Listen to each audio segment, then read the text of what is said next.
All right, today we're jumping into a short but really powerful fable that has a lesson that feels more relevant than ever.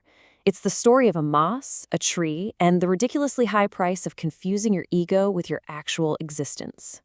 And everything, I mean everything in this story, kicks off with this one sentence. It's a challenge, right? Spoken from a tall tree way up high, down to this sprawling moss. It's a total clash of perspectives that gets the ball rolling on a catastrophe, and it all starts with one question. Who's really in charge around here? Okay, so to really get what's going on, you first have to see the world from the ground up. You got to look at it completely through the eyes of the moss. And look, from where the moss is sitting, it all makes perfect sense. It's everywhere. I mean, it covers every single rock, every bit of ground. It helps out the insects, the deer, the rabbits. It literally cools the land. To the moss, it is the forest. So naturally it thinks, well, then I must own this place, right? It's mistaking just being present everywhere for having absolute power. And this slide just perfectly lays out the huge misunderstanding at the heart of the story. You've got the moss, who sees what's right in front of it and just declares, it's mine. But then you have the tree, who sees the whole system, the bigger picture. The tree points out this invisible but absolutely crucial factor, my shade, my canopy. That's the only reason you can even survive down there. So one sees dominance, the other sees dependence. So as you can probably guess, the moss does not like this one bit. Its ego is bruised, its entire view of the world has just been challenged, and so it decides, okay, fine, I'm going to teach this tree a lesson and prove who's superior once and for all. The moss's plan is, well, it's simple, it's direct, and it's driven entirely by ego. It truly believes that if it can just climb up and physically cover the tree, smother it, well then nobody can deny who's in charge. It's a plan that's born from just refusing to see how things actually work. And as the moss starts its climb, the tree offers this warning. And it's so calm, almost sad. It's not really a threat.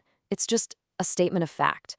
See, the tree understands the laws of the forest, the ecosystem that the moss is about to completely break, and it just knows there are gonna be consequences. And here's the crazy part. The moss's plan, it actually starts to work. And that's when everything triggers a complete and total disaster for absolutely everyone. So, step by step, the moss actually does it. You can just picture it, right? Creeping up the trunk, spreading over all the branches, and just smothering every single leaf. From the ground, it must have looked like an absolute victory. The tree is silenced, covered, conquered. And the first consequence is exactly what the moss wanted. Without sunlight, the tree can't make food, it can't survive. Its leaves start to fall, and that big, thick canopy begins to wither away. The first domino has officially fallen. And here it is. This is the moment, the huge turning point the moss never, ever saw coming. As that canopy thins out, the very protection it provided is just gone. For the first time, this harsh, direct sunlight starts blasting the forest floor.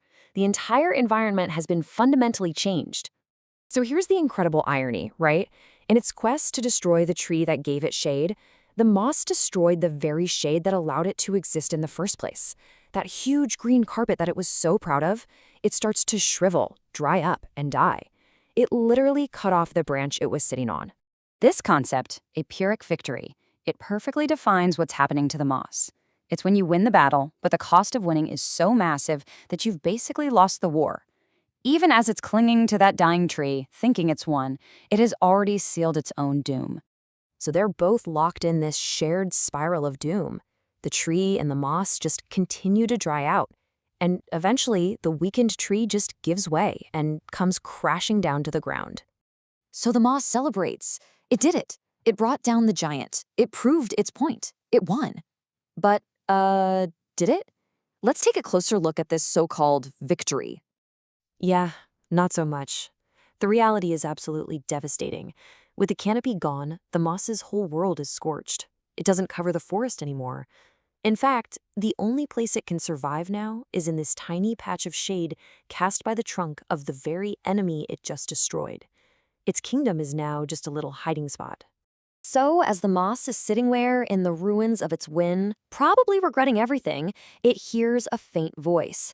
And this is where the true moral of the fable is finally spoken out loud. It's the tree. And even after all that, it doesn't speak about revenge or winning. It talks about renewal, about cycles, about connection. It's trying to explain that this was never about winning or losing. It's about a shared existence. It's just a beautiful, incredibly generous way to look at life. And the moss seems to get it, but listen closely. It's not quite there. It says, "You rule the sky, and I will rule the ground." See? It might have accepted that they depend on each other, but its mind is still trapped in that same language of power, of territory, and of dominance. And this is where the tree just delivers the final profound lesson, the ultimate correction. The goal was never to rule. No one rules anything. The whole point of being here in this forest, and maybe anywhere, is just to contribute what you can, to bring your best to the table. What a powerful shift in perspective that is. It's moving away from this idea of a hierarchy, a ladder of power, and toward a network of contribution. It's not about being on top. It's about what you add to the entire system. And that really leaves us with a big question to chew on, doesn't it?